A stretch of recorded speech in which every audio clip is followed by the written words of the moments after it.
Hoje, 23 de agosto de 2024, abrindo mais uma edição dos nossos diálogos históricos do Arquivo Público Municipal, temos a visita do Leandro Souza, homem já famoso, hoje é uma personalidade no Brasil inteiro.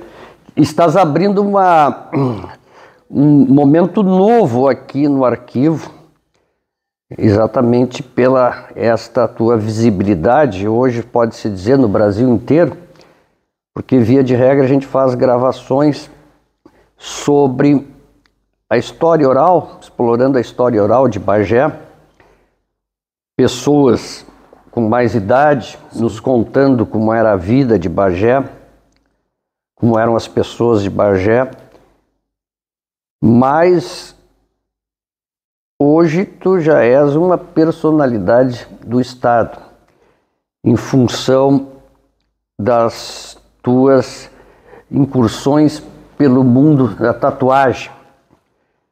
Então, Leandro, a gente queria saber, antes de chegar às tatuagens, aonde tu nasceu, que idade tu tens.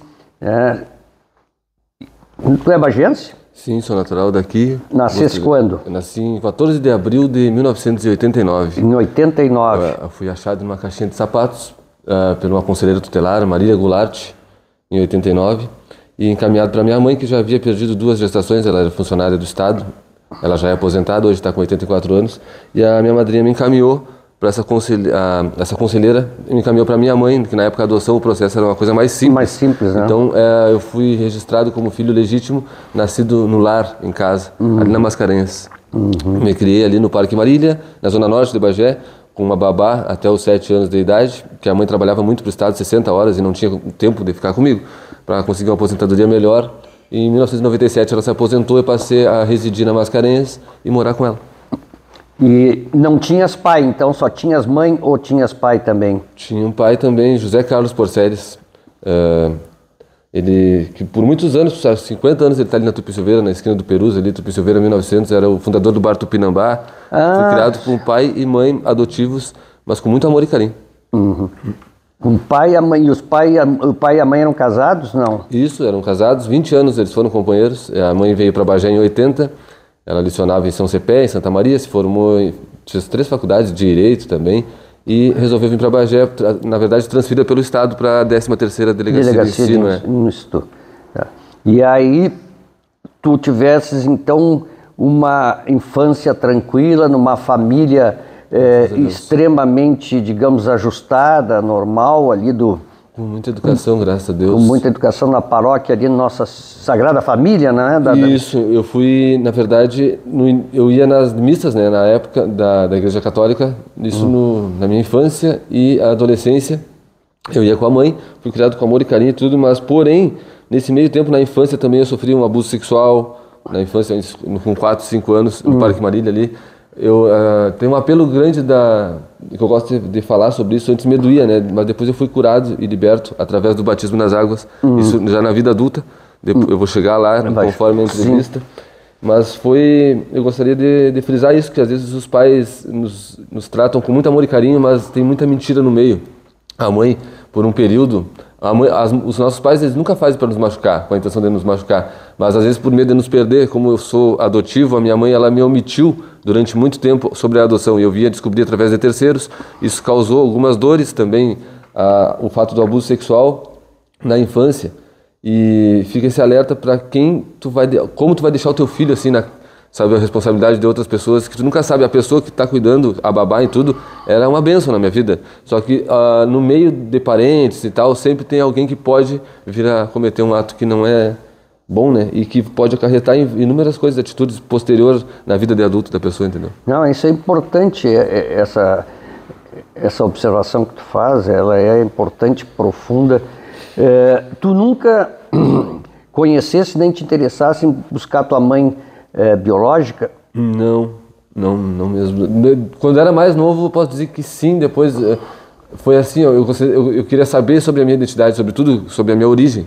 Eu questionava muito a minha mãe, e a minha mãe mentia para mim, eu mentia, então eu fui criado num lar com amor e carinho, como eu frisei sempre, mas com mentiras. Então isso acarretou inúmeras escolhas erradas no futuro, né?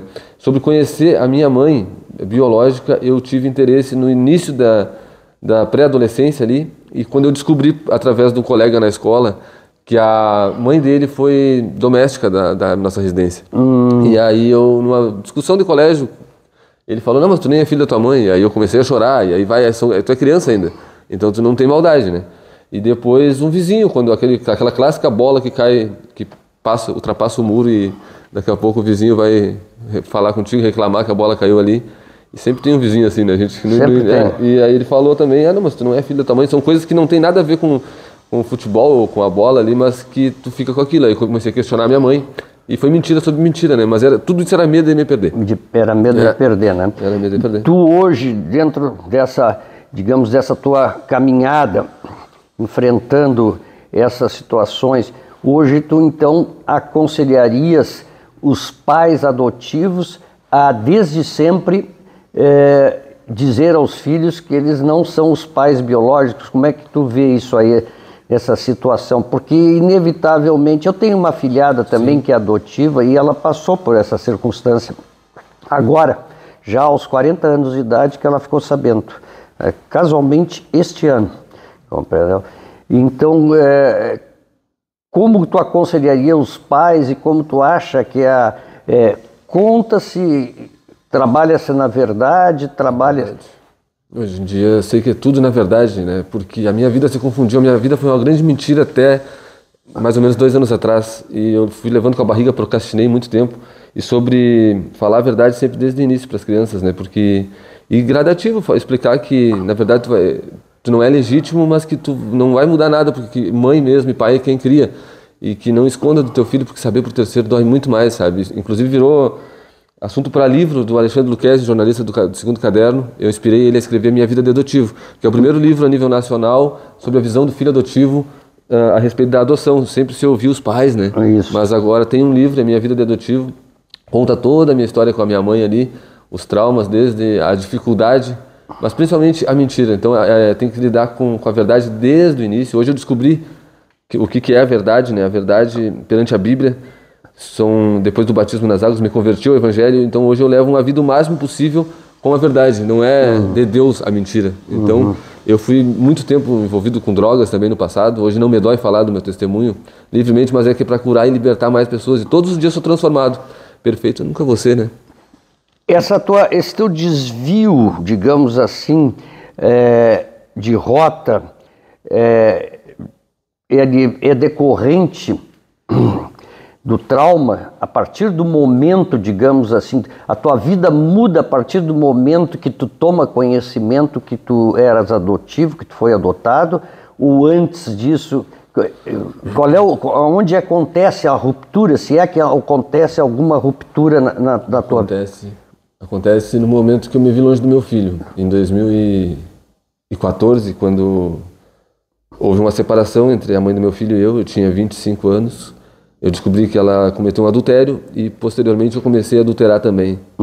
E depois desse término de relacionamento, onde eu não perdoei na época, antes de cristão, eu não liberei perdão. Hoje em dia eu já liberei perdão faz muitos anos e eu ainda estou longe do meu filho, ele tem 10 anos.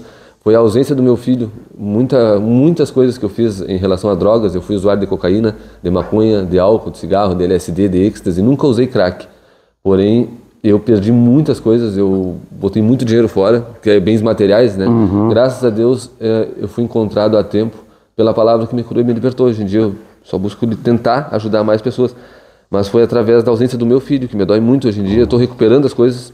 Eu passei também por um cárcere e responsabilidades com a minha vida. Hoje não me dói falar. Eu gostaria de pedir perdão também para a maestrina de Bagé, a doutora Gilca Nock Colares. Sim. Que em 2013 eu me envolvi em um estelionato aqui na cidade de Bagé. onde um amigo meu achou um cartão de crédito, que era da professora Gilca. Da professora Gilca, que foi colega da minha mãe. E eu estou tendo a oportunidade de pedir perdão, graças a Deus, hoje não me dói, mas na época nós cometemos esse estelionato, achamos o cartão e fizemos uso de má fé desse cartão, sem precisar, sem necessidade, porque a mãe tinha uma renda boa também, e eu também sempre tatuei, fotografei, tinha uma locadora, trabalho com fotografia, tive a oportunidade de conhecer o Brasil inteiro com o Humberto Gessinger, o irmão da doutora Rosália Gessinger. Ah, isso. E também saiu no livro Engenheiros do Havaí. Né? A minha vida se confunde com engenheiros, é tatuagem, engenheiros. Antes de Cristo, era um mundo de idolatria em que eu vivia, eu respeito quem consome músicas seculares e tudo mais. Eu precisei desse Velho Testamento na minha vida para me ver livre de muitas coisas do passado. Eu não consigo flertar com o Leandro Antigo, porque me dói muito. Mas essa tua incursão, quando tu entra nas drogas, se dá em função do adultério cometido pela tua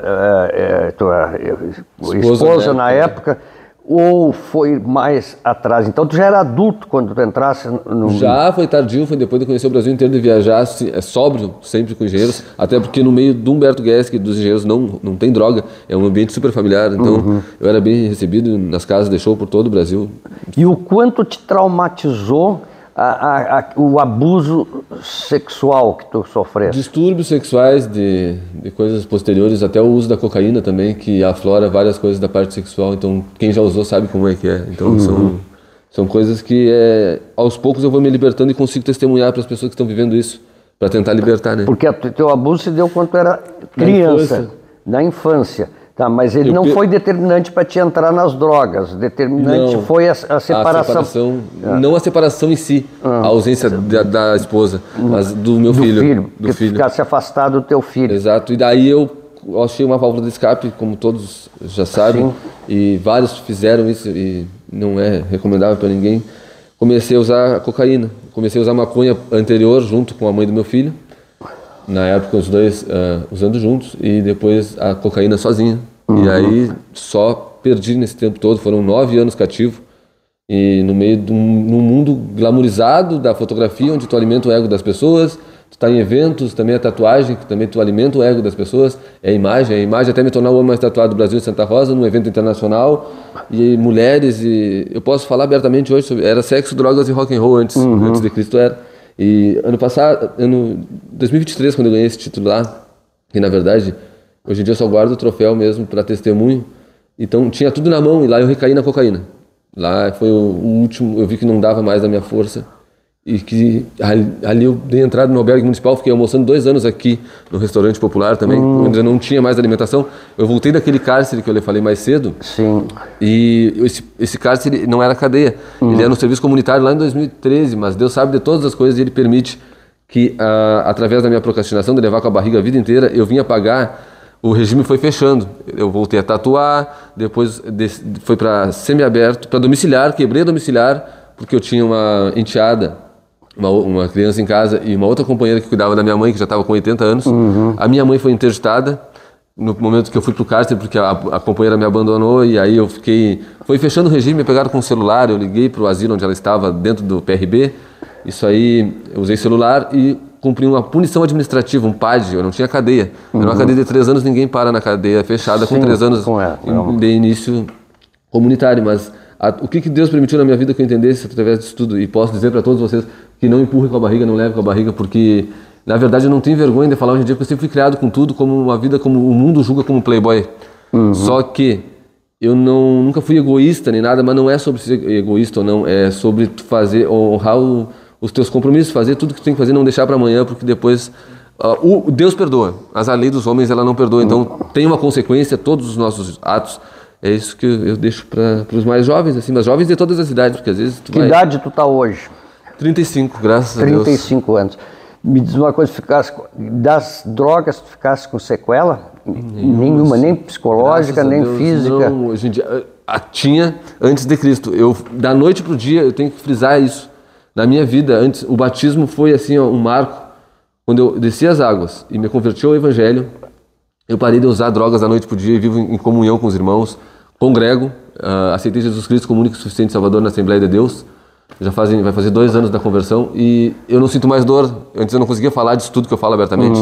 Então, E eu não sabia que esse testemunho ia ser tão importante para conseguir tentar libertar mais pessoas. Então eu sei que hoje não vive mais eu, mas vive Cristo em mim. Então o que eu pretendo, o que toca no meu coração? A Bíblia nos dá amparo de sermos imitadores de Cristo. E imitador de Cristo quer dizer que tu não vai ser perfeito, mas que tu te esforça todos os dias para ser um ser humano melhor. Eu sou um pecador, eu peco em pensamentos, mas eu peço perdão todos os dias, até pelo pensamento involuntário.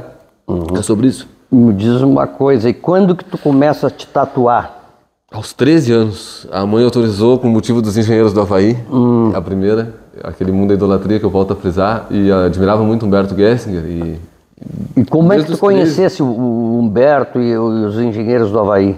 Então... Tu estava em Porto Alegre, como é que é? Eu comecei a fotografar em 2005, a não viver da fotografia, mas através do Humberto Gessinger em Pelotas, no show do Teatro Guarani, onde eu sempre tive o apoio da doutora Rosália para entrar em camarim e tudo mais. Então eu tinha um acesso livre a Humberto. Humberto, inclusive, me visitou ali na Mascarenhas com a doutora Rosália em 2008, 21 de dezembro de 2008. Aí tem um vídeo no YouTube lá.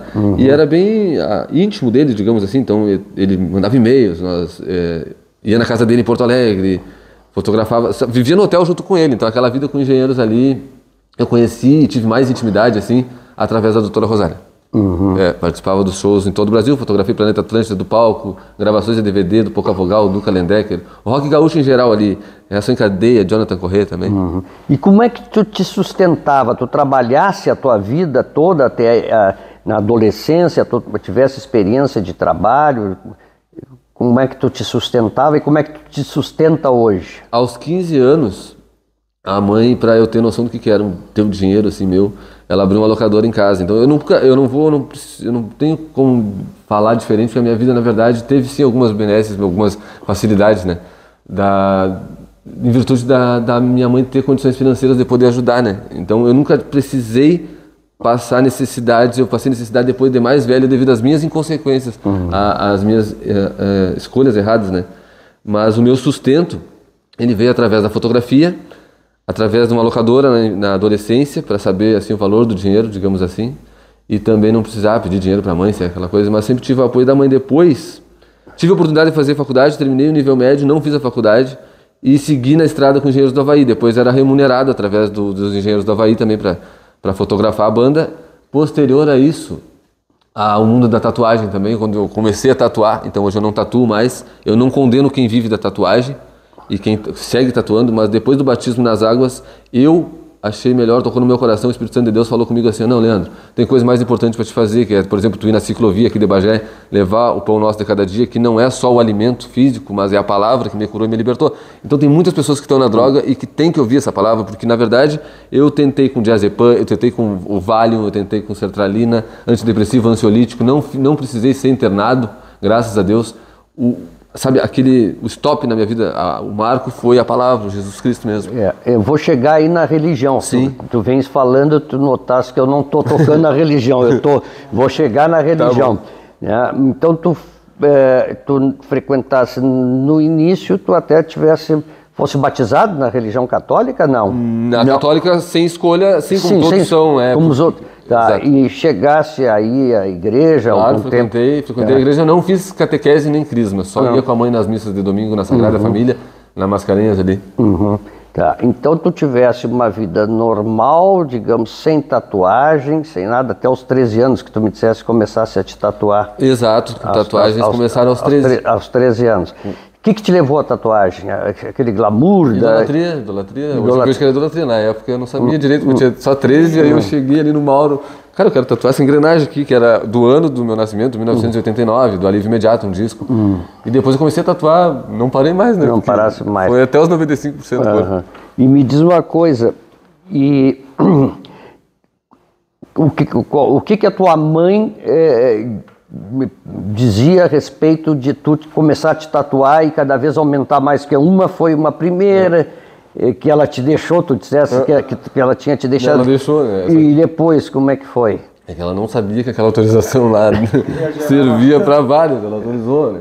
Aí depois eu ia sempre, o dinheiro que ela me dava, assim, eu dizia que era para uma coisa e era para tatuagem, né? E aí eu lembro de chegar no verão com camisa de manga comprida em casa, ela, tira a camiseta. Eu gostava de mostrar depois de cicatrizada a tatuagem. E aí foi assim, foi aos pouquinhos, mas o comportamento dela também começou a mudar quando eu comecei a tatuar o rosto, né? Quando chegou no rosto, pescoço, partes mais aparentes, assim, mãos. Aí daqui a pouco eu comecei também a falar, não, mas agora eu tô tatuando também, sabe? Movido por aquela empolgação da época de, na verdade, aparência, né? Na verdade, de querer aparecer pros outros também. Claro, colocar na tua pele coisas que são importantes pra ti, mas automaticamente tu vai... É um pouco sobre estética também. E a gente, no mundo, nos olhos carnais, assim, a gente acha legal, sabe?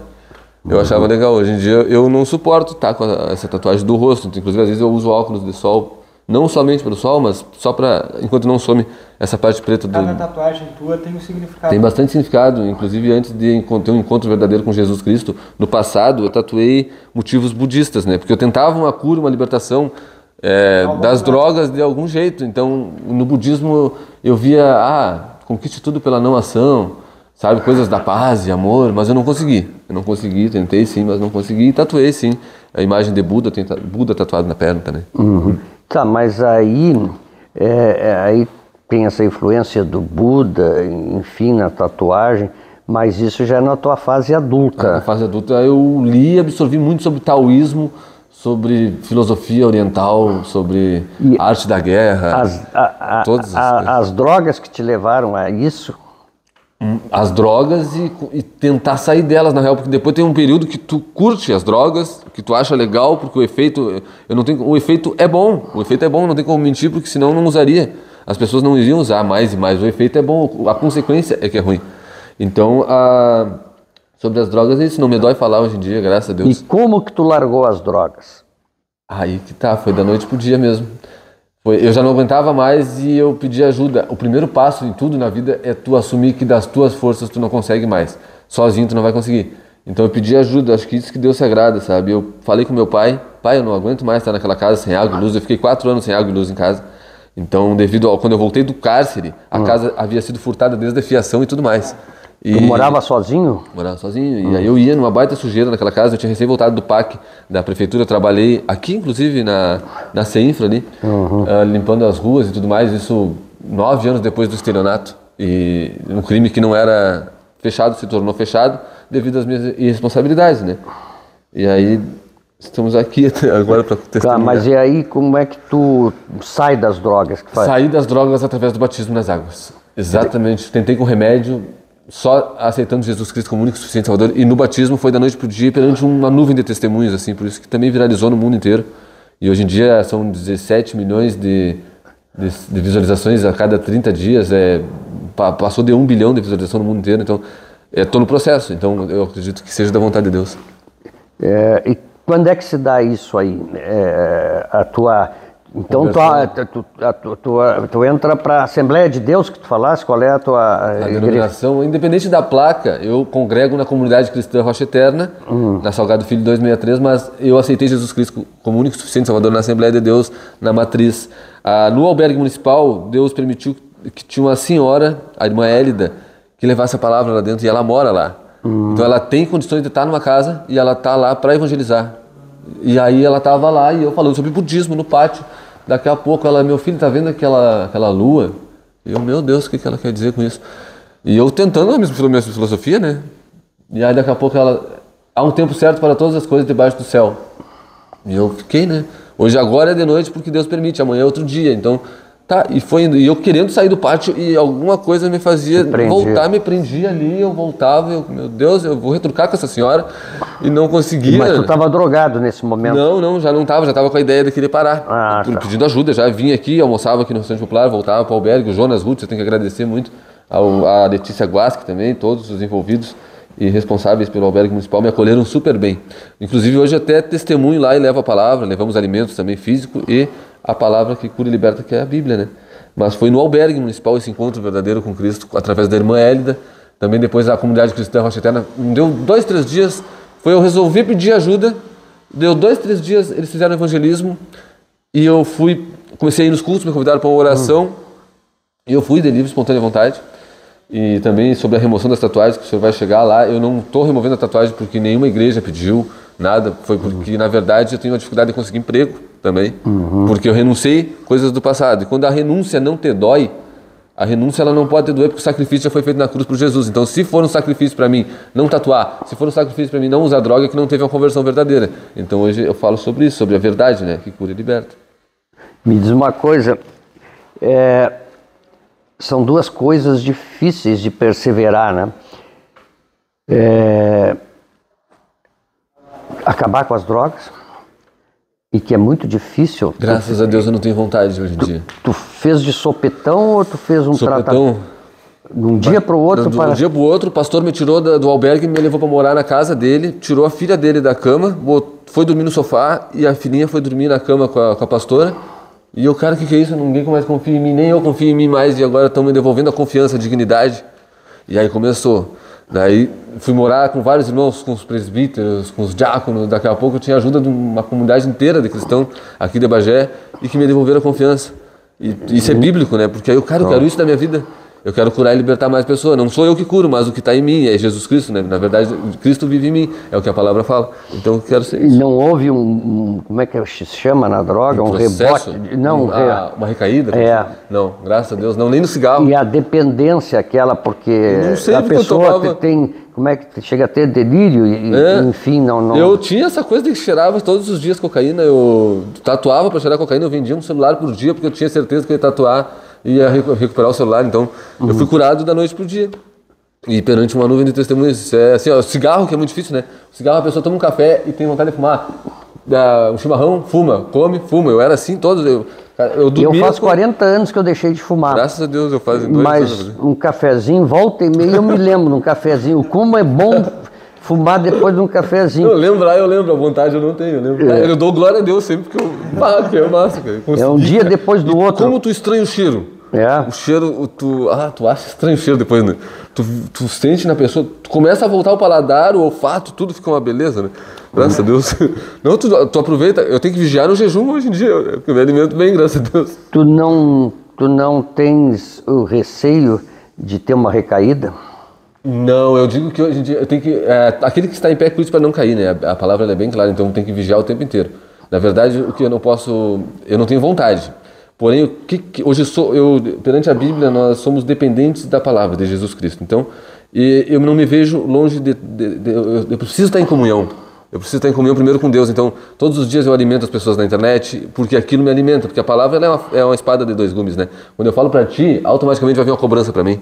Porque vou ser observado na rua. Então, vamos ver se aquele irmão realmente ele é o que fala no altar. E graças a Deus, Deus tem permitido algumas coisas na minha vida e levantado para... e de pregar o evangelho a toda criatura. Porque isso é exatamente o que tu falaste, é que a gente observa muito, né? A pessoa que pratica, se entrega a uma religião, chega às vezes à raia do fanatismo religioso. Né?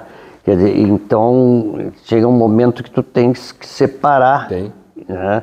Essa questão. E muitas pessoas observam aqueles que são pregadores na sua vida pessoal. Né? Tem muita...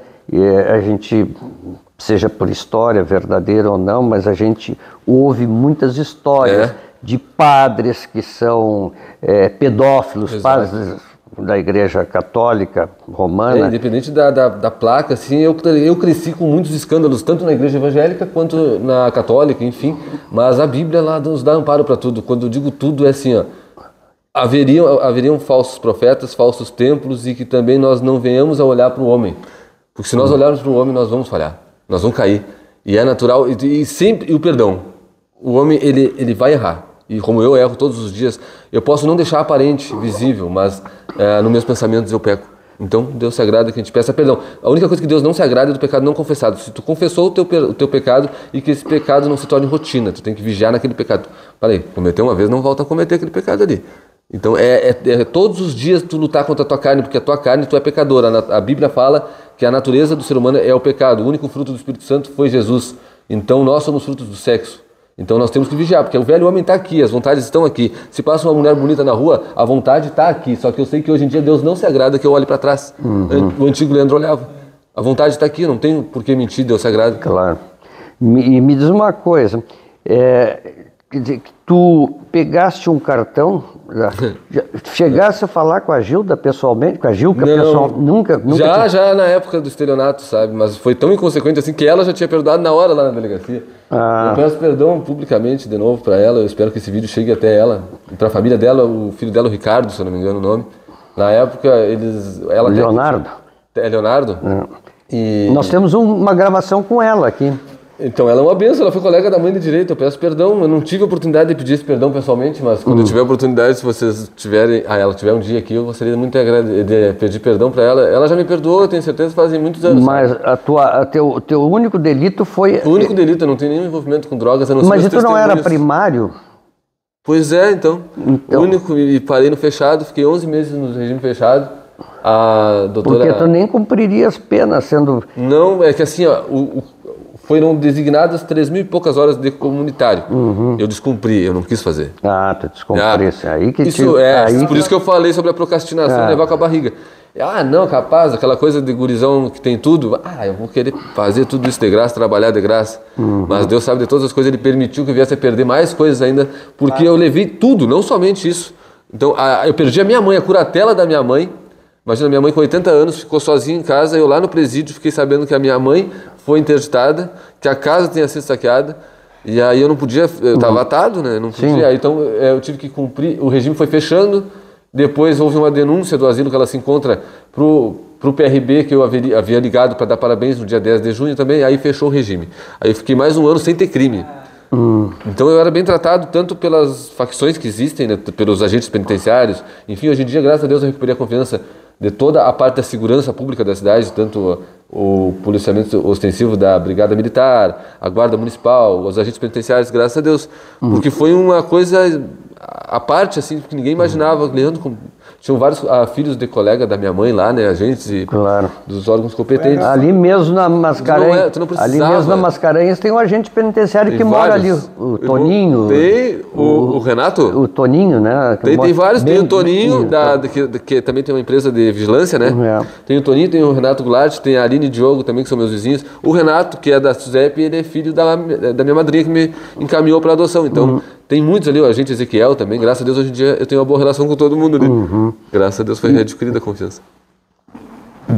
Dessa tua, digamos, imersão, e sai um novo Leandro dali, maravilhoso, ensinando hoje, dando seu testemunho de fé. O que ainda impede esta busca pelo teu filho? Porque na cidade, no estado e até no Brasil hoje, tu é visto como uma pessoa que soubesse recuperar os teus valores. Hoje tu transmite os teus valores, né? Tu é um transmissor, tu é um canal de transmissão de valores, né? E justamente para aquele que tu mais busca, tu não conseguisse até hoje isso aí. O que tem impedido isso aí? Graças a Deus a palavra, ela me dá um amparo nesse ponto, porque eu não tenho ansiedade mais. Eu sofri com ansiedade e depressão por um período devido ao uso de drogas também e à ausência do meu filho. Hoje eu não sinto essa... Eu clamei ao mundo inteiro em testemunhos na Hell Tattoo, nessa oportunidade que eu tive, que viralizaram os vídeos e tem viralizado cada vez mais, de pedir perdão para a mãe do meu filho, pelo fato de também... Na época houve um adultério da parte dela, eu também traí, acho que os dois estavam errados, eu peço perdão para ela, Michele, me perdoa, porque eu acredito que seja da vontade de Deus eu estar com meu filho, entendeu? Independente do que eu fiz no passado, já passou, fazem 10 anos, e o que impede hoje em dia, publicamente, seria um emprego de carteira assinada, que eu busco muito, porque o Ministério Público, como a minha mãe está interditada, eles pediram que eu tenha um emprego de carteira assinada para que ela seja retirada da Vila Vicentina, primeira casa, está sendo preparada também, graças a Deus eu estou contando com a colaboração de milhares de seguidores na internet para reestruturar a casa. Então já consegui pagar água, luz e IPTU, paguei toda a luz atrasada, o IPTU foi renegociado, estou pagando, graças a Deus, mensalmente as dívidas, tirei do cartório que já estava em protesto, paguei tudo direitinho, estou conseguindo ter as responsabilidades com a minha vida, que eu nunca tive responsabilidades, então há um tempo certo para todas as coisas debaixo do céu, então é um gradativo.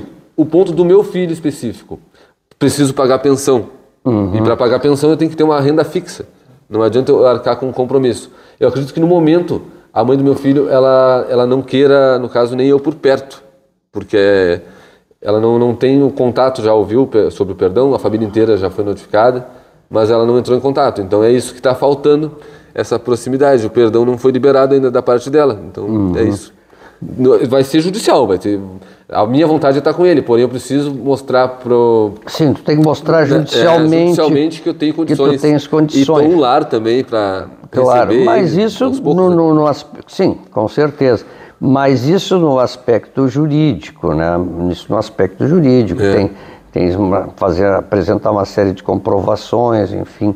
Mas no aspecto, digamos, familiar ou social, nada impediria que ela permitisse a visita. Ela não permite a visita. Não, hoje em dia não. Eu peço a Deus que o Espírito Santo de Deus toque no coração dela, porque o perdão já foi liberado da minha parte. Mas o que tu fizesse de tão grave a ela ou ao teu filho, que ela sequer te perdoou? Nós éramos muito jovens, né? Eu tinha 25 anos quando eu fui pai, eu conheci ela com 22, ela tinha 16. Quando ela foi mãe, ela tinha 19. Então eu acredito que ela tem pessoas, cada pessoa tem um tempo e o tempo não é nosso. Hoje eu compreendo que não é nosso, né? Então eu acredito que a maturidade vem com o tempo e no meu caso demorou, imagina só, para ter responsabilidade de fazer um crediário numa loja, demorou 33 anos. De ter responsabilidade de pagar a luz de IPTU. Então cada um tem um tempo, então eu acredito que no tempo certo. E ela trabalha? Ela trabalha. Trabalha. Tem a renda dela. Está casada? É casada hoje em dia. E nunca tentar se aproximar, mostrar... Eu não sei o que... Ela deve ter ficado muito magoada com a questão da assim, ela me traiu, cometeu adultério, eu não consegui perdoar. Eu até levei um tempo dos 3 meses do meu filho, do Humberto, até os 11 meses, sabendo da traição, e fiquei com ele em casa. Inclusive eu ajudava de madrugada, fazendo nestogeno, essas coisas do pai, trocando fralda, fazia tudo, dava banho. Tem publicamente isso na internet até hoje. E não me dói falar disso, ao contrário, eu tenho muita vontade de estar com ele. Mas eu acredito que daqui a pouco a gente já vai estar entrando na fase da pré-adolescência, não vai ter como escapar de estar com ele. Então é da vontade de Deus, é o processo, né? Eu estou vivendo, porque nós... Faz 2 anos que tu está vivendo esse processo. Imagina só, não fazem 2 anos, fazem 1 ano e 7 meses de transformação. É muito cedo. Recente. É muito cedo ainda, É natural que as pessoas desconfiem, né? Desconfiar é do ser humano. Assim como quando tu perde a confiança para readquirir a confiança, imagina, no mundo já leva bastante tempo, imagina, tu conhecendo a palavra, tu sabe que teus líderes vão errar e tu vai ter que perdoar, porque o dever nosso é perdoar, como Cristo sempre perdoou, e o sangue de Cristo ele cobre o pecado. Aí o ser humano que é mais demorado. Então o processo dela talvez para o perdão seja mais demorado, porque na época eu fui meio grosso, digamos assim, de que eu corri, digamos num termo chulo, ela de casa, e consequentemente eu sabia que meu filho iria junto, né? Nesse período que ela houve o adultério da parte dela comigo, eu também adulterei, depois que eu descobri adulterei, hoje não me dói falar, mas é isso. Usava droga? Usava maconha com ela. Usava maconha com ela. Me diz uma coisa. Álcool, eu nunca fui muito do álcool, já fazem 4 anos sem álcool. Já. Quer dizer que hoje nós podemos tirar um sangue aqui, fazer um exame de sangue, vai tranquilo, dar vai dar limpo, glória a Deus. Até o pessoal da assistência social, tudo, quando envolver o procedimento para tirar a mãe, graças a Deus, vai ter essa hora. Eu peço a Deus todos os dias que conserve ela com saúde. Ela está com 84 anos, está lúcida ali na Vicentina. Ela está lúcida? Tá, ela é bem cuidada ali na Vila Vicentina, graças a Deus. Tu podes visitá-la? Eu vou, semanalmente eu vou ali, tem uma palavra, ela leva uma palavra comigo também, leu a Bíblia e também, está sempre ali no Instagram presente ali. Ah, que bom. Qual é o teu Instagram? Qual é a tua... @Leandro de Souza Bless. Bless é BLESS, que é abençoe. Eu usei esse nome, né? Bless Fotografia, antes de ser cristão, eu já usava desde 2005. Já usava antes de ser cristão. Sempre uma identificação minha. Interessante. E olha, as coisas que vão ligando, né? Para o mundo é coincidência, mas na verdade, na Bíblia é que nós, desde o ventre da nossa mãe, Deus já tinha um propósito, um chamado para nós. Naquela casa que hoje eu resido, que é da minha mãe, eu escrevi na parede, drogado, e tem lá até hoje, eu não tirei, Deus proverá a salvação. Tem lá escrito na parede e foi assim, na verdade. O William agora, ele vai tratar contigo a questão das tatuagens. Sim. Não, cada tatuagem tem um significado, né, como tu tinha falado. Só que eu queria, assim, mais era saber também, além das tatuagens, Se teve influência de amigos na época, como é que você deu, por exemplo, quem te tatuou, se te deram ideias para fazer tatuagem? Com certeza. Teve muita influência do rock, do que eu consumia na época. Então teve influência de drogas, de The Doors, de Led Zeppelin, de Nirvana, de Guns, de tudo.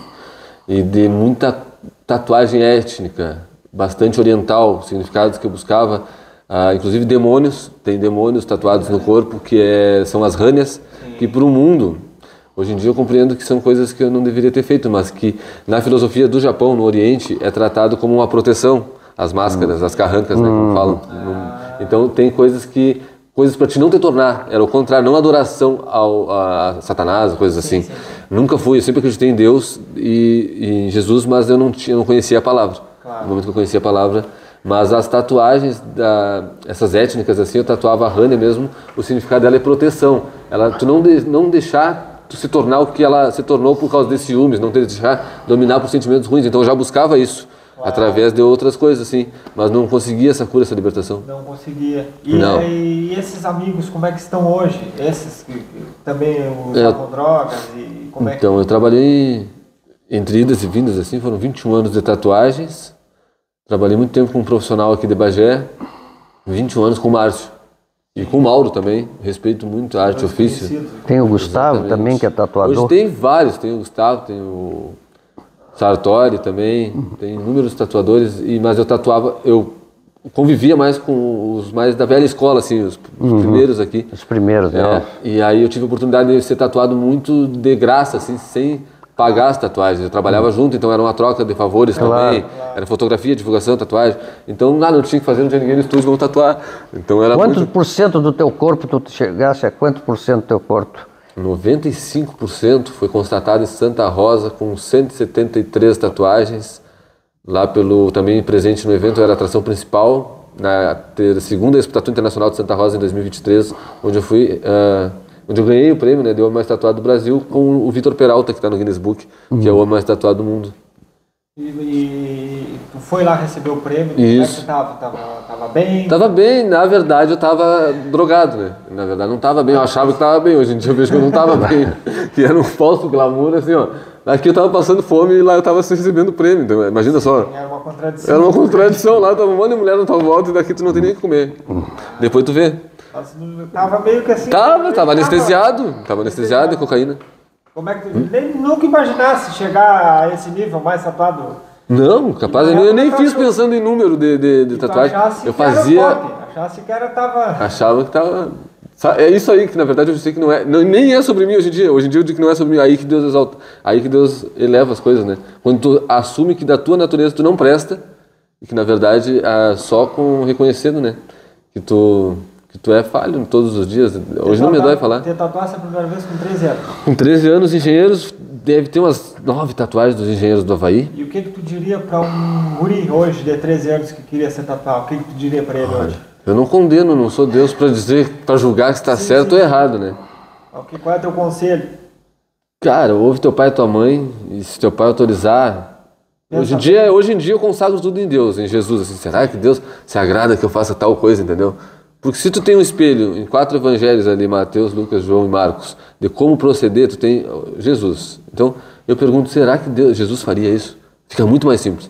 Então, acho que a resposta está aí. Para ti, mas não para um guri que não tem a formação religiosa. Nem tu tinha. Vou colocar no lugar com 13 anos. Nem tu tinha essa formação. Cara, não exagera. Não exagera. Não exagera. 173 tatuagens. E anda sempre de manga curta. Para poder desviar. E quando tu fizer escondido teu pai, misericórdia, bota a manga longa. 173, alguma vai deixar? Deixar no corpo? Vai ficar. Eu ganhei, na verdade, eu fui abençoado com o tratamento de remoção das tatuagens pela clínica. Não. Do rosto e também nem pretendo fazer porque dói muito. Dói muito. Tu tá já no processo, pelo que eu soube, tu tá no processo de... Graças a Deus. Dói mais do que fazer. Dói muito mais do que fazer, dói muito mais. Sabe, mesmo anestesiado, com anestesia local. E eu tô feliz da vida que eu tô tirando, mas a cada tá tirando? Tu tá tirando todo o rosto. Todo o rosto. Desse lado aqui tu já tá... Desse lado ainda não saiu aqui. Não saiu bastante coisa ainda. Já saíram as sombras, agora vamos trabalhar os traços. É gradativo. O processo vai demorar até 3 anos. 3 anos? Desde 3 em 3 meses tem uma sessão.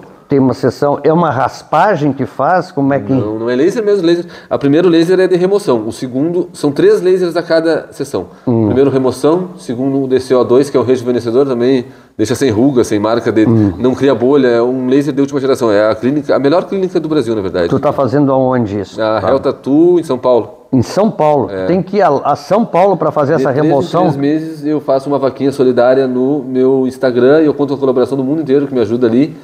E para custos de alimentação e hospedagem apenas, porque o irmão Aldenir Cunha da LC Turismo também abençoou as passagens dele de volta de 3 em 3 meses até terminar o tratamento. A irmã Cecília De Carli também do Hotel Vila De Carli me apoia muito em tudo também. Então eu tenho apoio de vários irmãos assim que são cristãos e outros não são, mas é bênção, sabe? O que significa essa tatuagem aqui no... A caveira? A caveira, na época que eu fiz... Não, é uma caveira? Era uma caveira. Agora está desfragmentada já.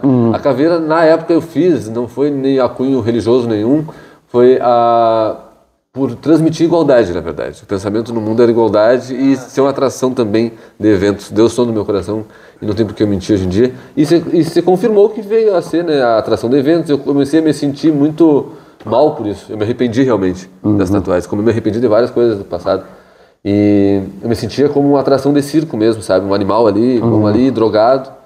E graças a Deus hoje em dia me tô Tem alguma bem. tatuagem que remete ao teu filho? Tem a foto dele, na perna. Tem a minha mãe e meu filho aqui. Tu tem todo o corpo tatuado, Todo o corpo. até os órgãos genitais tem... Não chegou. Não chegou a mas atrás tá tatuado. já. Atrás está tatuado também. Tá. Tipo aquelas telas oriental japonesa da Yakuza lá da máfia. Tu vai tirar só o rosto, então. Vou tirar só o rosto. Só o rosto e o Dr. Giancarlo abençoou o pescoço já no processo mais adiante, quando também eu tenho fé que... O engraçado disso tudo, um vídeo viralizou no mundo inteiro pedindo um emprego, uma oportunidade de emprego de carteira assinada. O emprego não foi dado e o testemunho, né, está percorrendo o mundo inteiro. Talvez não seja a vontade de Deus. Hoje eu peço a Deus que, se Deus permitir, eu quero ser missionário. Eu quero levar a palavra em diferentes localidades. Dia 29 desse mês vou estar ministrando a primeira palavra na Assembleia de Deus de Pinheiro Machado, para a honra e glória do nosso Senhor Jesus Cristo. Então a oportunidade é muita responsabilidade que vem, né? Quanto mais é dado, mais é cobrado. Então é sobre isso hoje. Os teus amigos que usavam, né, entre as que usavam drogas, como é que eles estão hoje? Tu tem contato? Tem. Como é que é? Tem, eles gostam.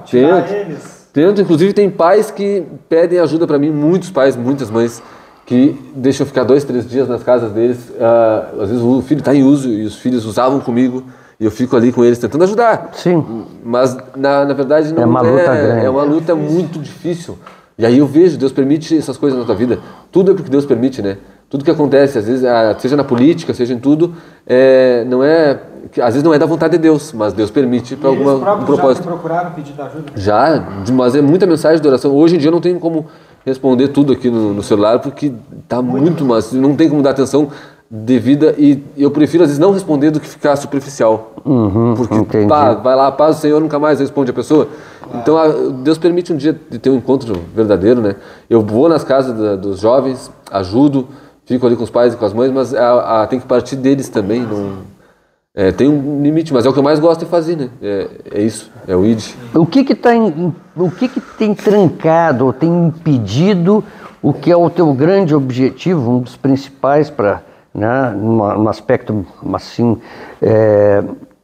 material da coisa, tu precisas de um emprego com carteira assinada. Uma renda fixa. Uma renda fixa. Qual é a barreira? Por que tu não está conseguindo isso? Hoje, eu acredito, eu não gosto de falar muito, mas existe preconceito. Na verdade, eu acho que o tempo, né, como faz 1 ano e 7 meses, eu acho que é gradativo. É a confiança, acho que acredito que não tenha... Muita da confiança eu adquiri. Tem pessoas que me ajudam financeiramente, mas não me dão emprego. Tu já fizesse inscrição no Cine? Já fiz inscrições no Cine. E essas pessoas que têm te abençoado, que são pessoas inclusive, maravilhosas, falasse aí na LC do turismo. Na LC, por que tu não fica de apontador lá na LC, já que ele te abençoou, já que ele tem te apoiado? Estou dando esse exemplo, mas De Carli mesmo, do grupo aquele do hotel De Carli. Isso, o Celso Salvador também. Isso, pois então, o que impede? Se eles te abençoaram, são pessoas que estão vendo o teu progresso, né, o teu avanço, enfim, e outras nas nossas próprias igrejas, no teu evangelho, as pessoas mais próximas estão vendo o teu crescimento, né? A tua entrega, essa imersão, e já ao ponto de tu estás evangelizando, começar a evangelizar, isto é um grande, digamos, atestado de bons antecedentes, ou de... E por que essas pessoas não te ajudam também nessa materialização da carteira assinada? Eu peço a Deus que afaste de mim qualquer coisa que me tire da presença dele. A presença dele, a Bíblia é bem clara sobre a comunhão, né? Então, um emprego que me tire do tempo de estar no culto, horários de culto, evangelismo, missões e tudo mais, não é de Deus perante a palavra. Uma ocupação, porque a palavra fala buscar primeiro o reino dos céus, que as demais coisas serão acrescentadas. Quer dizer, primeiro Deus, as coisas de Deus, segundo a tua família, porque tu tendo Deus tu vai ter tudo. Então, terceiro é a tua congregação, a tua igreja. Então, o que eu penso a respeito disso? Eles continuam incentivando financeiramente, então não me falta nada, porém me falta o meu filho. Mas para levar a palavra para curar mais almas, porque o importante são as almas. Então, perante a Bíblia, biblicamente, é mais importante eu libertar mais pessoas do que eu estar com meu filho. Pode doer, isso dói. Por isso que hoje em dia eu não anseio, não tenho... Porque quando eu tinha ansiedade, quando eu me doía... Mas fica muito confortável também, né? Tu só pregando e não trabalhando. No caso, a palavra ela te dá amparo de que aquele que viver para levar a palavra, no caso, ele não precisa ter um emprego formal. Ele não vai ganhar de ofertas. Eu mesmo não cobro oferta para levar a palavra. Então, eu só a alimentação, hospedagem, que fica na casa do irmão mesmo ou na igreja, alimentação e hospedagem só, e a locomoção de volta à passagem. Então, as pessoas, tu vive das ofertas. Na verdade, a palavra ela é bem clara que o justo viverá pela fé e Deus proverá o maná diário através de anjos na terra, que anjos na terra são os irmãos.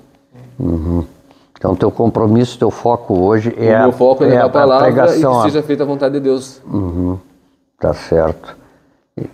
Tu pões aí a questão da família. A família em segundo lugar, perante a Bíblia, Deus se agrada de que seja Ele em primeiro lugar, é a palavra. Tá certo. Tens mais alguma pergunta? Tu sabe como é que tá teu filho hoje? Qual é a relação dele com o padrasto dele? Como é que é? O pouco que eu sei a respeito dele é que, na verdade, ele tá com 10 anos, dia 17 de julho. Que eu vejo ele. Seguido eu vejo, de passado eu vejo. Claro. E que ele tem muita saudade de mim, só que tem essa alienação parental ali, né? Na verdade é um empecilho que é um detalhezinho. Tu tá proibido, por lei, de te aproximar dele? Não. Tem alguma... Eu posso chegar ali. Tem alguma Maria Penha? Não tem nada disso? Nada. A única coisa que eu tenho envolvimento com a polícia é o crime com a doutora Gil, cara. Sim, mas não tem restrição dele? Não tem. Qual é o colégio? A restrição que eu tenho é financeira. Sim, é financeira de poder ter uma renda... Porque como fotógrafo autônomo, eu não consigo ter uma constância de eventos, mas a constância, e a comprovação judicial também. Pode ser que eu tenha um evento no mês de R$200, eu cobro R$200 para fazer um aniversário de R$200, tu não come, paga luz, IPTU e água. Não, com certeza que não. Então, graças a Deus, quem tem me ajudado a pagar água, luz, IPTU e tudo mais, são os irmãos. Então, é a palavra que... A palavra se cumprindo, né? Claro. Não, mas aí voltando ao teu filho, que eu não consigo entender, tu não tem contato físico com ele? Não, nenhum. Eu posso ter se eu quiser ir, mas eu sei que aí eu vou causar um transtorno para a família, porque há uma alienação parental. O meu filho tem saudade de mim, como tu tinha me perguntado antes. Como tu sabe que ele tem saudade de ti? Através de terceiros que têm envolvimento com a família, convive com ele. Qual é o colégio, a escola que ele estuda? Não faço ideia. Não faz ideia? Não te interessasse em saber também? Não tenho como, porque eu não tenho diálogo com ninguém da família. E me interessar, eu tenho interesse em estar com ele, né? Só que bastaria um perdão, eu acredito. Não tem nada dele. Claro. Tu acha que se tu procurar ele pode ocasionar um problema mais... judicial, exatamente. Corre esse risco? Corre esse risco. Não, então... No caso de, por exemplo, até uma denúncia que não seja real. Uma coisa, por exemplo, como se eu citou, ele está aqui incomodando, mas não está incomodando, simplesmente ele quer ver o filho dele. Mas o fato é chegar ali, vão acionar a brigada militar. Talvez um ano e 7 meses, nem a justiça talvez confie totalmente, né? Não, a justiça não confia totalmente. Eu fui na doutora, no Ministério Público, que detém a guarda da minha mãe, da curatela da minha mãe, e a doutora era o Marcos Saraleg, o responsável. E ele viu a minha evolução, está feliz da vida, mas ele foi designado para Porto Alegre. E aí passou para outra promotora, a Júlia Fresteiro, acho que é o nome dela, conversei com ela, tive audiências, uma benção. mas ela também, ela está nesse processo de adquirir confiança em mim, obviamente, porque aos olhos do mundo era um drogado, uma pessoa Claro. que não tinha responsabilidade nenhuma com a vida, então até tá com a criança, entendeu? É assim. É um processo, hoje em dia não me dói e graças a Deus eu não tenho pressa, né? Porque se eu tivesse pressa, antes eu descontava em drogas e coisa assim, hoje eu desconto em levar a palavra para mais pessoas, falar. Tu confia que vai haver, evidente, com certeza, e Não vai, tenho e dúvidas. vai. É, porque é um processo, eu tenho que estar com meu filho, eu preciso... o ministério, Deus fala, ele se agrada que o nosso ministério seja a nossa família, faça parte Ele disso. tem avô materno, avô e avó Tem materna? a avó dele, gosta muito de mim, a mãe da Michelle, no caso, a Sayonara, ela gosta muito de mim. Eu tenho informações assim que ele brincam com ele, mas não bota Humberto Martins do Prado de Souza, é o nome dele. E aí o De Souza pede, não, você vai botar o De Souza? Não, vou botar o De Souza é do meu pai, o homem mais tatuado do Brasil. Ele fala, então tem pessoas E ele que sabe falam, quem tu és. Ele acompanha, só que está impedido. Uhum. Tá, e a tua sogra, Na verdade, quem cria ele mais é a minha ex-sogra do que a mãe dele. ex-sogra, né? E a tua ex-sogra, tu disse que gosta muito de ti. Gosta muito de mim, independente de tudo que passou, ela está feliz. Ela sabe que tu está num processo de recuperação. Graças a Deus. E aí ela não, quem sabe, ela não pode oportunizar esse contato? O que eu posso fazer é entrar em contato com ela diretamente, né? Mas Deus vai Não é o momento ainda. Eu acredito que seja, que se eu encontrar com ela agora aqui na saída, se Deus permitisse que eu encontrasse com ela, que eu não encontro com ela, assim, por acaso. Por acaso não existe o por acaso, mas quando Deus permitir, vai ter um encontro assim com algum membro da família, ou até mesmo com ele, com ela, juntos, já, para poder apaziguar as coisas, começar um diálogo, até chegar na mãe dele. Tem que ter um começo, eu acredito que esse brusco seja, um encontro brusco entre eu e ela. Tá tranquilo, esses dias eu vi ela no posto de gasolina do Cavalo Preto ali. E eu falei, a paz do Senhor, só que não teve a paz do Senhor. Vai me dar um câmbio, por favor. Mas nem chegasse próximo dela? Cheguei, tava assim, tipo, como todo senhor, mas não tem um diálogo, não, ignora. Isso 10 anos depois. Eles deixaram de se falar bruscamente, simplesmente falou para cada um para um lado e deu. E você passaram 10 anos já. Eu acho que para encerrar então, meu professor, eu acho que poderia mandar um recado pro teu filho? Claro que sim. Humberto, o pai está com saudade, o pai te ama muito e quando for da vontade de Deus, Deus vai tocar no coração da tua mãe e é isso, eu peço perdão. Um dia tu vai saber que o teu pai, onde foi, nas palavras também, nas minhas redes sociais, eu sempre falei em ti e que esse tempo não tem sido fácil para mim, mas que eu encontrei um amparo. E me escondo hoje em dia, que eu falo perante a Bíblia, na palavra que me sustenta todos os dias, porque o teu pai ele errou no passado, não fui um exemplo, mas o pouco que eu convivi contigo foi a melhor coisa que aconteceu na minha vida. E que eu te amo muito, muito, muito e que eu tenho muita vontade de estar contigo. Mas quando for da vontade de Deus, espero que tu assista esse vídeo. Um dia tu vai assistir esse vídeo, tu vai saber que o teu pai já estava falando em ti, que teu pai nunca te esqueceu e que Deus permitiu algumas coisas na minha vida para que eu me afastasse, para que eu crescesse e evoluísse como ser humano, porque na verdade na época eu não tinha responsabilidades para estar contigo. Eu peço perdão pelos meus erros, mas eu quero fazer diferente daqui para frente, eu estou fazendo diferente. E é isso que eu gostaria de falar para ele. Muito obrigado pela oportunidade. Não, nós é que agradecemos.